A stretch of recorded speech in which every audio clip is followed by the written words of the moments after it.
நெரிசலை தடுக்கும் differential equation. இந்த ஈக்குவேஷன் மூலமா ஒரு இடத்துல கூட்ட நெரிசல் ஏற்படுறதுனால அங்க நடக்கிற விபத்துகளை எப்படி தடுக்கலாம் அப்படின்னு சொல்லிட்டு தான் இதை நாங்க பேச எடுத்திருக்கோம். இதை நாங்க எடுக்கிறதுக்கு காரணமா இருந்தது இப்போ திருப்பதி இன்சிடென்ட், அதுக்கப்புறம் ஆர்சிபி இன்சிடென்ட்.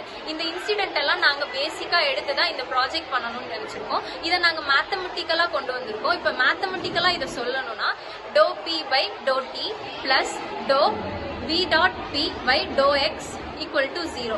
இதுல என்ன நாங்க சொல்ல வரோம்னா, மக்கள் வேகம் v அதிகரிச்சா அந்த இடத்துல கூட்ட நெரிசல் கம்மியா இருக்கணும்.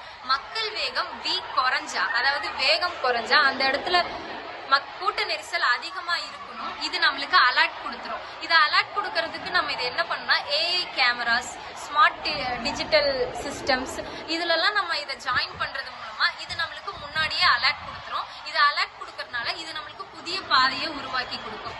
இது எங்கெல்லாம் யூஸ் பண்ணலாம்னா, கோயில் திருவிழாக்கள், ஸ்டேடியம், ஏதாச்சும் பொதுக்கூட்டம் கூட்டுற இடம், இந்த மாதிரி இடத்துல எல்லாம் யூஸ் பண்ணா நம்மளுக்கு கூட்ட நெரிசலால ஏற்படும் விபத்துகளை தடுத்துக்கலாம். தேங்க்யூ.